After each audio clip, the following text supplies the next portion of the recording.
Hello everyone, আজকে আমরা যাচ্ছি একটা মুসলিম ব্রাইডকে সাজাতে সীতানগরে। এখানকার রাস্তার চারিপাশগুলো খুবই সুন্দর, দেখে মনে হচ্ছে প্রকৃতি যেন তার সৌন্দর্যকে ঢেলে দিয়েছে। কথায় বলে না যে সব সৌন্দর্যেরই একটা খারাপ দিক রয়েছে, সেটা তোমরা দেখেই বুঝতে পারছো এখানকার রাস্তাঘাটগুলো কত খারাপ। অবশেষে সব বাধা পেরিয়ে ব্রাইডের বাড়ি এসে পৌঁছালাম। পৌঁছেই আমাদেরকে চা দিল। চা খেতে খেতে ব্রাইড এসে পৌঁছলো।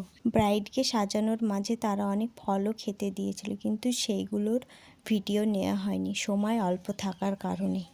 মাঝে মাঝে এই পিচ্চিটি এসে অনেক জ্বালাতন করছিল। আমাদের ব্রাইডকে সাজানো প্রায় শেষের দিকে। আমাদের আজকের ব্রাইড খুব মিষ্টি, ডল পুতুলের মতো। আমাদের আজকের ব্রাইডের পরিবারের মানুষগুলো খুবই ভালো, এইরকম মানুষ পাওয়া খুবই অসম্ভব। অবশেষে ব্রাইড রেডি হয়ে তার বিয়ের মণ্ডপে যাচ্ছে। এখানে নাকি তাদের বিয়ে পড়ানো হবে। এখানে কিছু ব্রাইডের ভিডিও করার জন্য আমি আসলাম। ব্রাইডের হাসিটা দেখেছো কত সুন্দর, কত মিষ্টি, যেন মনে হচ্ছে ডল পুতুল। মানে ও হাসছিল কারণ আমি বলছিলাম একটু পোজ দাও, একটা ছবি নিই, ভিডিও নিই, সেই কারণে একটু হাসো এসব বলছিলাম, সেই কারণে ও হেসে ফেলছিল।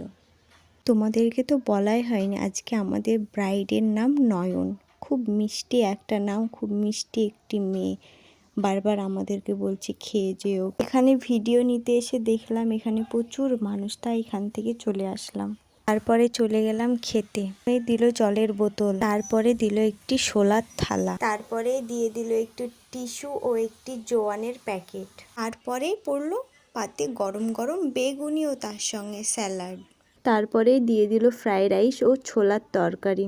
এছাড়াও দিয়েছিল মাংস, ডাল, দই, মিষ্টি, পাঁপড়, চাটনি। সময় কম থাকার কারণে ভিডিও নিতে পারিনি। অবশেষে বাড়ি যাবার জন্য রওনা দিলাম।